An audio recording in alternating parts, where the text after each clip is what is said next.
The ladies of Longbourn soon waited on those of Netherfield. The visit was returned in due form.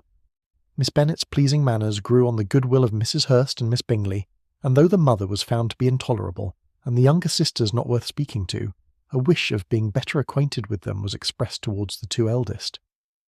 By Jane this attention was received with the greatest pleasure, but Elizabeth still saw superciliousness in their treatment of everybody, hardly excepting even her sister, and could not like them. Though their kindness to Jane, such as it was, had a value, as arising in all probability from the influence of their brother's admiration.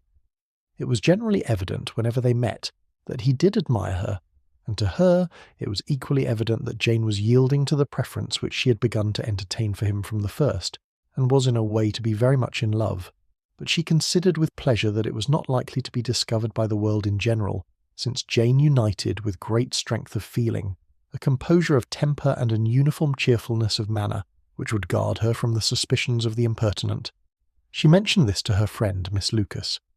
"It may perhaps be pleasant," replied Charlotte, "to be able to impose on the public in such a case, but it is sometimes a disadvantage to be so very guarded. If a woman conceals her affection with the same skill from the object of it, she may lose the opportunity of fixing him, and it will then be but poor consolation to believe the world equally in the dark. There is so much of gratitude or vanity in almost every attachment, that it is not safe to leave any to itself. We can all begin freely. A slight preference is natural enough, but there are very few of us who have heart enough to be really in love without encouragement. In 9 cases out of 10, a woman had better show more affection than she feels. Bingley likes your sister undoubtedly, but he may never do more than like her if she does not help him on. But she does help him on as much as her nature will allow. If I can perceive her regard for him, he must be a simpleton indeed not to discover it too. Remember, Eliza, that he does not know Jane's disposition as you do. But if a woman is partial to a man and does not endeavour to conceal it, he must find it out. Perhaps he must if he sees enough of her. But though Bingley and Jane meet tolerably often, it is never for many hours together, and as they always see each other in large mixed parties, it is impossible that every moment should be employed in conversing together. Jane should therefore make the most of every half-hour in which she can command his attention. When she is secure of him, there will be leisure for falling in love as much as she chooses. "Your plan is a good one," replied Elizabeth, "where nothing is in question but the desire of being well married. And if I were determined to get a rich husband, or any husband, I dare say I should adopt it. But these are not Jane's feelings. She is not acting by design. As yet she cannot even be certain of the degree of her own regard, nor of its reasonableness. She has known him only a fortnight. She danced 4 dances with him at Meryton. She saw him one morning at his own house, and has since dined in company with him 4 times. This is not quite enough to make her understand his character." "Not as you represent it. Had she merely dined with him, she might only have discovered whether he had a good appetite.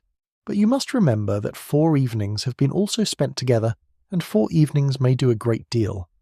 Yes, these 4 evenings have enabled them to ascertain that they both like Vington better than commerce, but with respect to any other leading characteristic, I do not imagine that much has been unfolded." "Well," said Charlotte, "I wish Jane success with all my heart, and if she were married to him tomorrow, I should think she had as good a chance of happiness as if she were to be studying his character for a 12-month. Happiness in marriage is entirely a matter of chance. If the dispositions of the parties are ever so well known to each other, or ever so similar beforehand, it does not advance their felicity in the least. They always continue to grow sufficiently unlike afterwards to have their share of vexation, and it is better to know as little as possible of the defects of the person with whom you are to pass your life. You make me laugh, Charlotte, but it is not sound. You know it is not sound, and that you would never act in this way yourself." Occupied in observing Mr. Bingley's attention to her sister, Elizabeth was far from suspecting that she was herself becoming an object of some interest in the eyes of his friend. Mr. Darcy had at first scarcely allowed her to be pretty. He had looked at her without admiration at the ball, and when they next met he looked at her only to criticise. But no sooner had he made it clear to himself and his friends that she had hardly a good feature in her face, than he began to find it was rendered uncommonly intelligent by the beautiful expression of her dark eyes. To this discovery succeeded some others equally mortifying. Though he had detected with a critical eye more than one failure of perfect symmetry in her form, he was forced to acknowledge her figure to be light and pleasing, and in spite of his asserting that her manners were not those of the fashionable world, he was caught by their easy playfulness. Of this she was perfectly unaware. To her he was only the man who made himself agreeable nowhere, and who had not thought her handsome enough to dance with.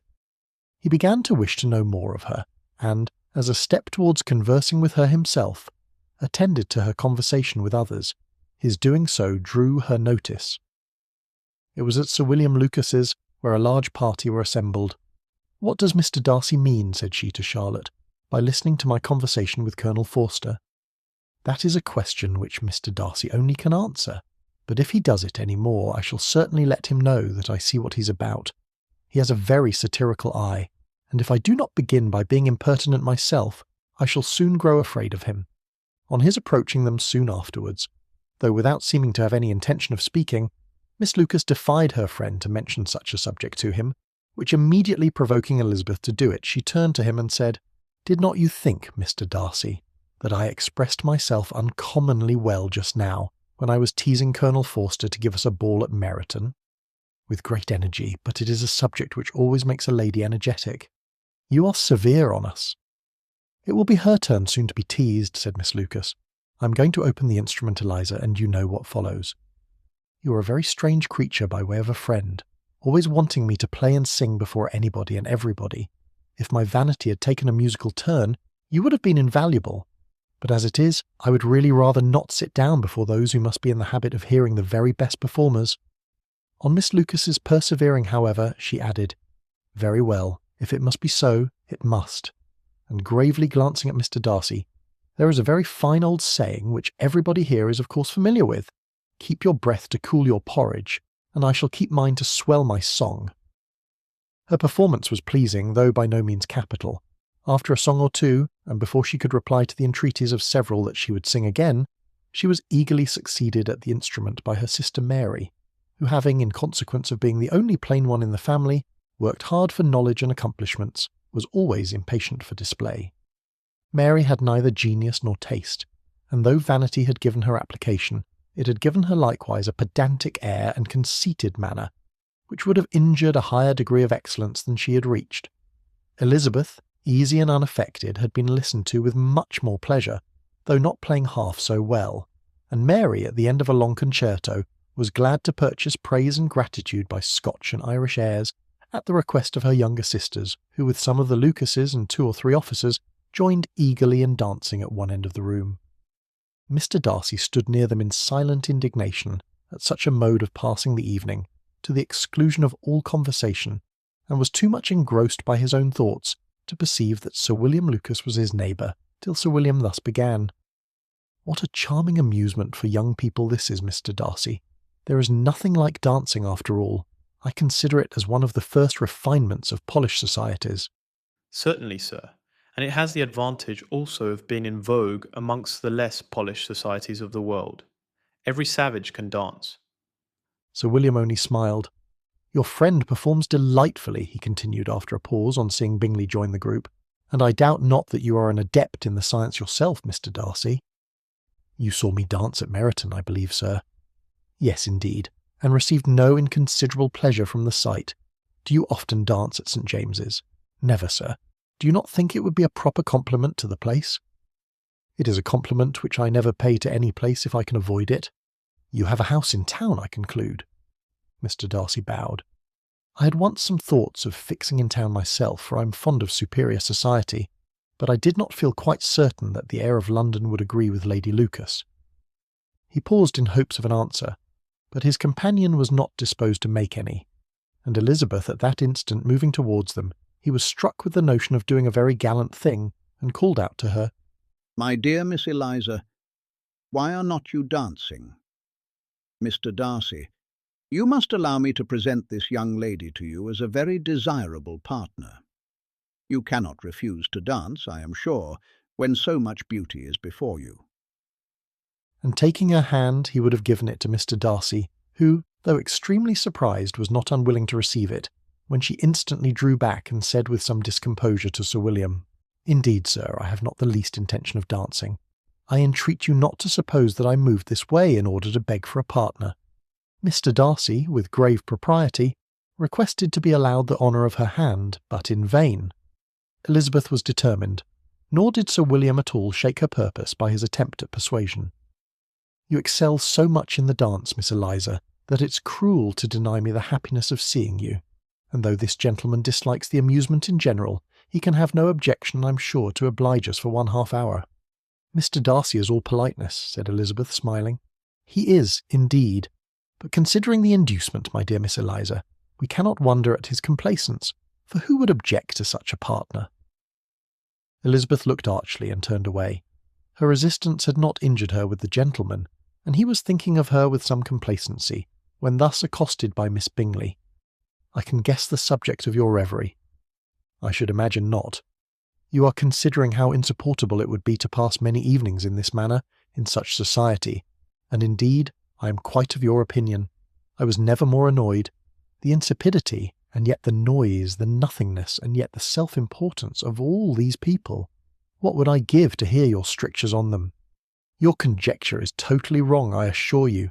My mind was more agreeably engaged. I have been meditating on the very great pleasure which a pair of fine eyes in the face of a pretty woman can bestow." Miss Bingley immediately fixed her eyes on his face, and desired he would tell her what lady had the credit of inspiring such reflections. Mr. Darcy replied, with great intrepidity, "Miss Elizabeth Bennet." "Miss Elizabeth Bennet," repeated Miss Bingley. "I am all astonishment. How long has she been such a favourite? And pray, when am I to wish you joy?" "That is exactly the question which I expected you to ask. A lady's imagination is very rapid. It jumps from admiration to love, from love to matrimony in a moment. I knew you would be wishing me joy. Nay, if you are so serious about it, I shall consider the matter as absolutely settled. You will have a charming mother-in-law indeed, and of course she will be always at Pemberley with you." He listened to her with perfect indifference, while she chose to entertain herself in this manner, and as his composure convinced her that all was safe, her wit flowed along.